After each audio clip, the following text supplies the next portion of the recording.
made this festival possible this year, and of course the folks who are returning, who have always been a part of Outfest. It's such an honor for me to be here. I am an East Coast girl nowadays. Okay, shout out to the East Coast. I know y'all like to call this the best coast, and I'm going to let y'all have it. Because the weather is really serving something much better than what was going on in New York. So I'm just so honored and humbled to be here today to deliver this keynote, and also just so glad to share space with so many folks that I love in community and that I admire. Just a few: Uncle Kazembe Jackson, of course, Pigeon Pagonis, Jack Kwame. I hope I'm pronouncing it right. Kwame, perfect, thank you. Zachary Drucker, Nori Reed, Jess Tom, and so many others who will be showcasing, speaking, and performing. I give it up to y'all because we are in this interlaced tapestry of storytelling, and we all do our part, and it's so beautiful to see how it unfolds time and time again. So I guess I want to kind of start off and just give it up to Outfest history. I did a little research before I showed up just to know a little bit more.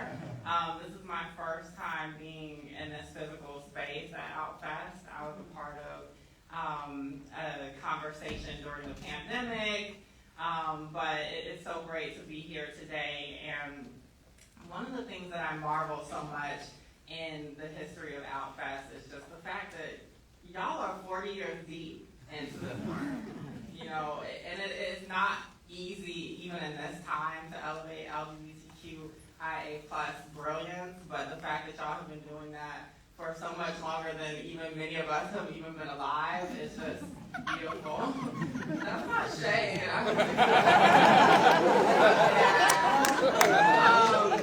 But it really isn't shade.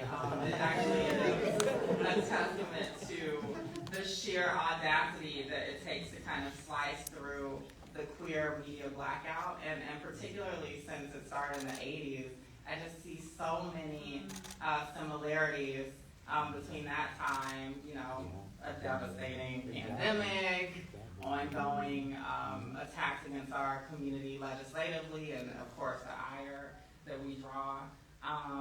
But I think that it's so beautiful that we're able to continue to push through that as a community, as trans folks, as non-binary folks, as intersex folks, and everyone else as well. I think what I also draw from that power is that no matter what our community faces, the hardships, the struggles, the strife, is that we take ourselves seriously, and we take our stories seriously, we take our voices seriously, and that is a radical thing for us to do throughout time. I also just think about the power of our artists, producers, documentarians, storytellers, and those who make their visions possible, and how it should never be underestimated. I come from a background of studying journalism, but then doing community organizing, and I know how difficult it can be for a lot of our storytellers to be taken seriously. So often there is a skepticism about the role of the artist, a skepticism about the role of the documentarian in movement work, in progressing our communities on the margins forward. But so much of that is important because we have to leave those breadcrumbs for the next generation coming up. They have to know the folks who have been fighting. They have to know the folks who have been crafting visions of liberation and documenting what they've been through so that they can then craft their own stories. I also think that it's radical, even beyond that, to see our lives as valuable. As queer and trans and non-binary and intersex folks, we continuously get all of this ire and all of these messages that we shouldn't exist. And for anyone of our experience to commit to making projects about our experiences and to then them and then share them with the world, that is fucking radical. And that is fucking powerful.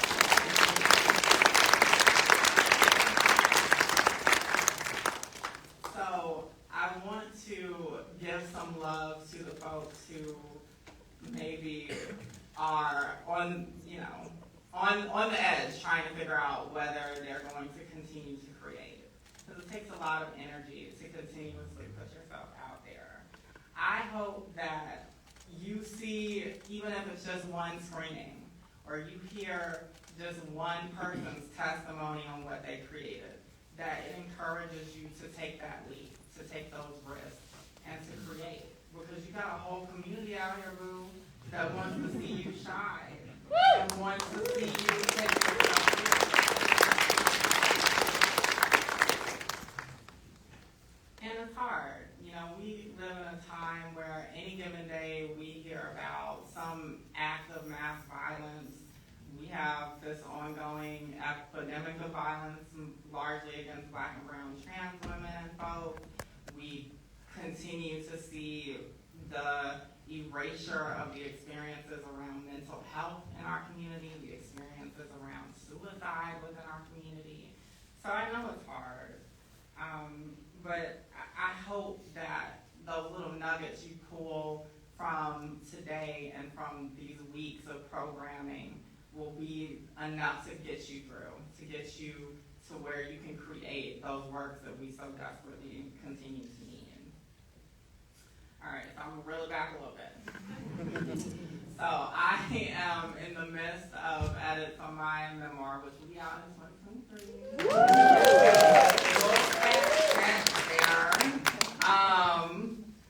But it draws a lot out of me to go through these edits. I was just telling someone right before this. My editor was like, I need you to go deeper. I'm like, girl, no, the world got a lot from me over these, 31-some years. Like, how deep do you want me to go? And then I've already spilled so much of my experiences on the page. It's like therapy. But I have to remind myself that I became a writer, I became a storyteller, a cultural organizer, because I saw immense potential in what I consistently told myself, and that's that I belong to be here, that I belong here on this earth. And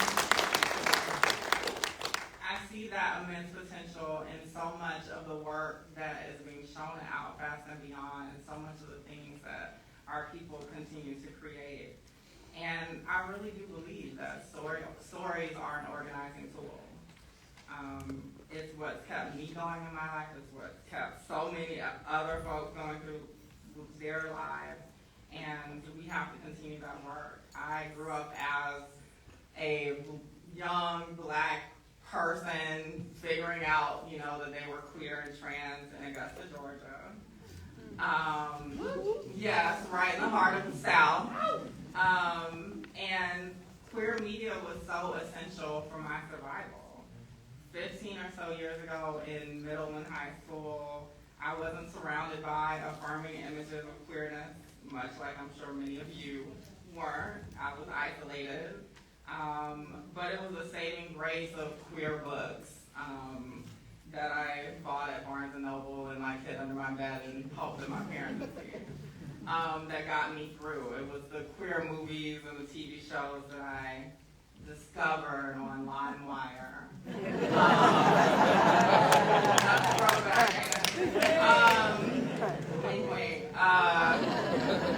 But it was those movies and TV shows with depictions of our people that got me through. And of course, I had to make sure I deleted that search history before. Nonetheless, it was those things. So if you feel like your work doesn't have impact, if you feel like you aren't getting the accolades you need, you aren't getting the shine that you need, just know that the impact of what you do, what you create, what you commit yourself to, it is immeasurable. I have people come up to me all the time and they're like, I saw this thing, or I heard this thing, and I'm like, oh, you saw that? You heard that? you never know who is consuming the things that you put out into the world. So that means you better show up, you better make sure it's in line with your values, and you better respect it.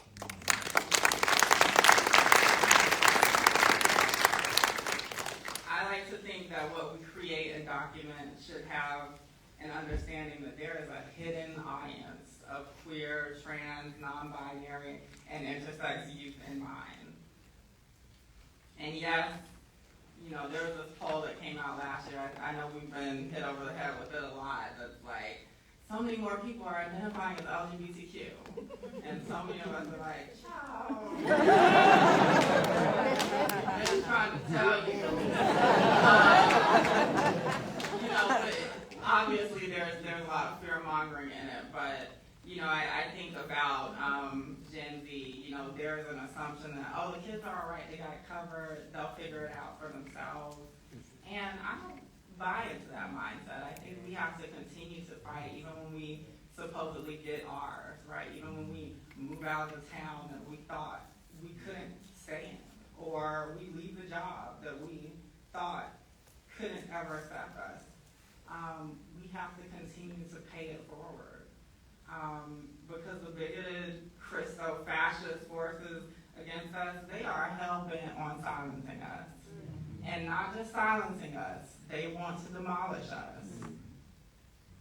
And we can't allow them to dim our light, and we definitely can't allow them to dim the lights of those who are coming up behind us. This year I was honored to work on the Trans Youth Town Hall in partnership with Logo, and with so much support from orgs like GLAAD and so many other folks. And it was beautiful to hear directly from trans and non-binary youth about their hopes and dreams and fears. And what I'm reminded of is that with each generation coming up in their own version of the hardest times,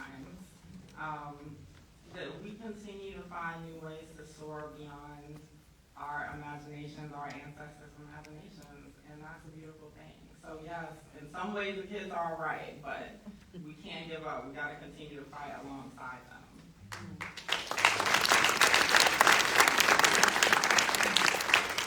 So I know the theme of OutFest is manifesting our future. And I wanted to leave this image in your head. So last week I was honored to be at the Brooklyn Museum and witness the screening of Tourmaline. Do y'all know who Tourmaline is? Powerful Black trans artist, filmmaker. I got to see one of her, now it won the highest prize at Art Basel. Her short film, Pollinator. And, it's a stirring short film that she has played on a loop, but there's images of people talking about Marsha P. Johnson. Give it up for Marsha. And then there's images of her stylized in all these different ways, just out in nature. I won't give it all away, but the floral motif that Marsha's kind of known for, the flower crowns, it's all through there. And I was like, pollinator, okay, I got it.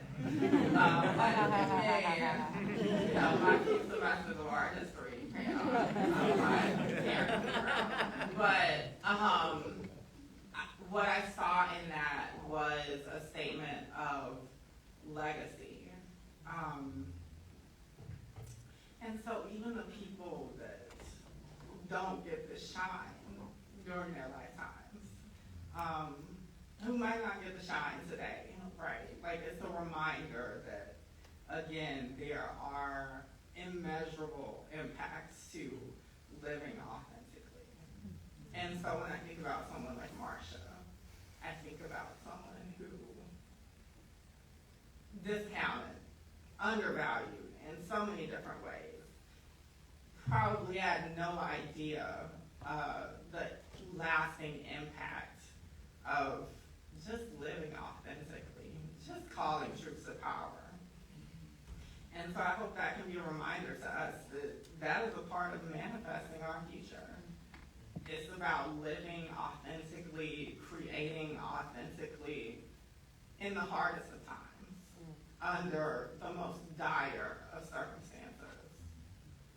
And even if it eventually leads us to our demise or whatever, or they finally get us, they won't actually get us, because what we produce in the world, the flowers that we've left behind, the bees that we've pollinated will continue to be here. Woo.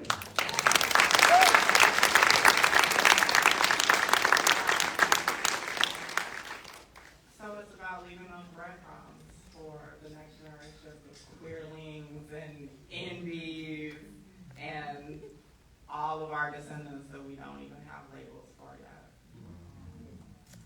So I want to leave us off with a little kind of call and response. I love a little call and response, because y'all need to do some labor too. I'm about to start like Viola Davis, not crying in a second. No, really did. So repeat after me. Dear world. Dear world. I am not a myth. I am not a myth. I am real as hell. I am real as hell. I am not a possibility. I am not a possibility. I am potential. I am potential. I'm not your commodity. I am not your commodity. I am the master of my story. I am the master of my story. Again. I am the master. I'm gonna get there. You know, it's the Southern drawl. Like I need a little. You gotta give me a little space. Dear world. Dear world. I am not a myth. I am not a myth. I am real as hell. I am real as hell. I am not a possibility. I am not a possibility. I am potential. I am potential. I am not your commodity. I am not your commodity. I am the master